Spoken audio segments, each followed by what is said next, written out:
বন্ধুরা, তোমরা সবাই কেমন আছো? আশা করি ভালো আছো। তো আমি আজকে তোমাদের মধ্যে চলে আসছে তোমাদের আপু। এখন আমি পোয়া মাছ রান্না করব, তোমরা দেখতে থাকো। তো আমি এখন তেল দিয়ে দিব। পোয়া মাছটা আগে ভাজি করে নিতে হবে। তোমরা চাইলেও এইভাবে রান্না করতে পারো কষিয়ে। তো আমি ভাজি করেই রান্না করব। তেলটা গরম হতে দিচ্ছি। আমার তেলটা গরম হয়ে আসছে বন্ধুরা। আমি এখন পোয়া মাছগুলো একে একে দিয়ে দিচ্ছি। পোয়া মাছ মাম্মা। তো তোমরা দেখতে পাচ্ছ আমি একে একে সবগুলো দিয়ে দিচ্ছি। এগুলি বেজে নিতে হবে আমাকে। তো তোমরা দেখতে পাচ্ছ আমি মাছগুলি উপর উঠে দিব। এখন প্রায় ভাজি হচ্ছে, তোমরা দেখতে পাচ্ছ। তো বন্ধুরা, তোমরা যারা যারা দেখতেছো আমার ভিডিও এবং তাদেরকে অসংখ্য ধন্যবাদ। তোমরা অবশ্যই নিশ্চয় আমার সাথে থেকো। তো তোমরা বেশি বেশি করে আপুকে সাপোর্ট করবো অবশ্যই। তো একে একে আমি সব মাছ উঠে ফেলবো বন্ধুরা। আমার মাছ ভাজা হয়ে গেছে। তো বন্ধুরা, আমি একটু তেল দিয়ে দিলাম। এখন পরিমাণ মতো পেঁয়াজ দিয়ে দিচ্ছি।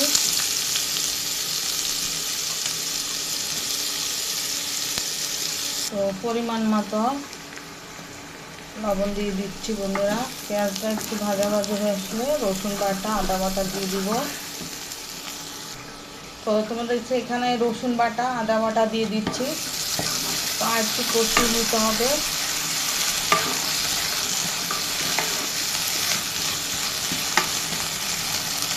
তো পরিমাণ মতো হলুদের গুঁড়ো দিয়ে দিচ্ছি, মরিচের গুঁড়ো দিয়ে দিলাম।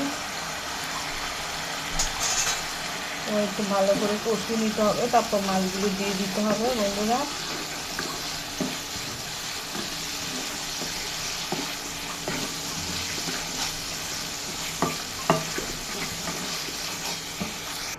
তো তোমরা দেখতে পাচ্ছ আমার মশলা কষিয়ে আসছে। তো আমি এখন একে একে সব মাছ দিয়ে দিব।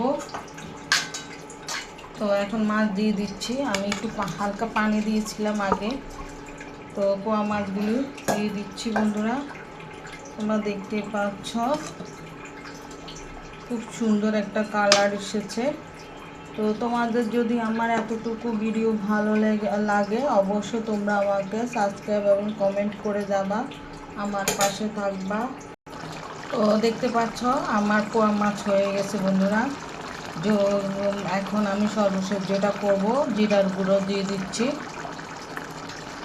একটু নাড়াচাড়া করে দিয়ে দিই, ভিতরে ঢুকে দিই। তো আজকে যদি আমার ভিডিওটা তোমাদের সবাই যদি ভালো লেগে থাকে অবশ্যই আমাকে লাইক কমেন্ট অবশ্যই করবা আর পাশে থেকো বন্ধুরা। আজকের মতো বিদায় নিচ্ছি। আবার নতুন এক রেসিপি নিয়ে আসতে যেন পারি। আল্লাহ।